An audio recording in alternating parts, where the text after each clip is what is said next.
In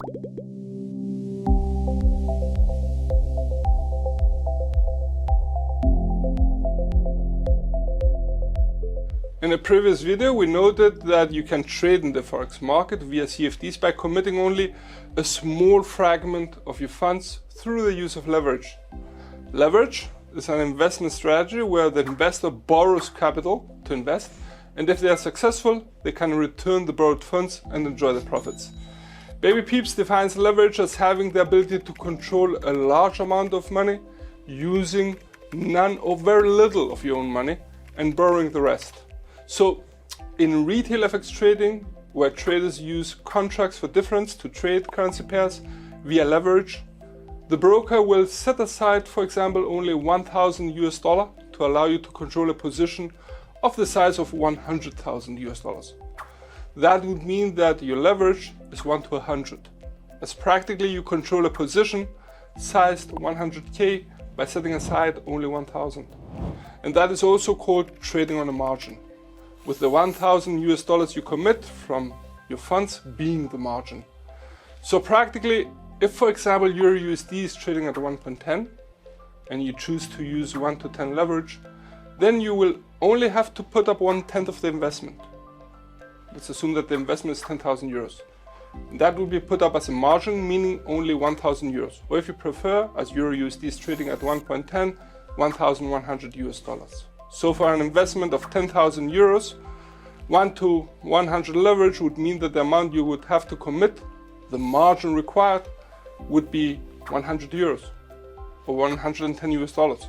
If leverage is even higher, say 1 to 500, that would mean that an investment of 10,000 euros would require a margin of 20 euros or $22, which is even lower. Yet at this point, we have to highlight that leverage is like a double-edged sword. The advantage is that leverage allows you to make a much higher return, as the amount you commit from your own funds is far lower than the actual investment size. On the flip side, the disadvantage is that a small price movement in the opposite direction of your trade can eliminate the whole amount you have committed. Now, let's assume that Euro USD goes up from 1.10 to 1.11. If you close your position, your profit is $100. Why? Because it would be the difference between the exchange rate at contract time, which is 1.11, and the opening price of the position, which was 1.10, rendering you a movement equal to 0.01 to multiply times the investment size, which was 10K. Thus, a profit of $100 occurs. If your leverage is 1 to 1, practically leverage free, instead of 1 to 100, the profit margin would be a fraction less than 1%, because you would have made 100 by $11,000. But if the leverage is 1 to 500, your profit margin is around 455%.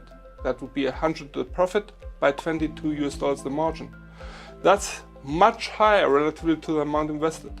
You have to understand leverage as a magnifying glass. A small movement in your position causes a big movement in your profit and loss statement. Yet once again, the risk that leverage entails should not be underestimated.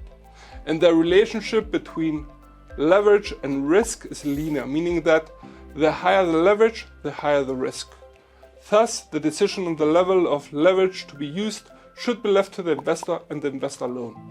Only the investor can bear the weight of this decision, as he or she will be taking all the risks.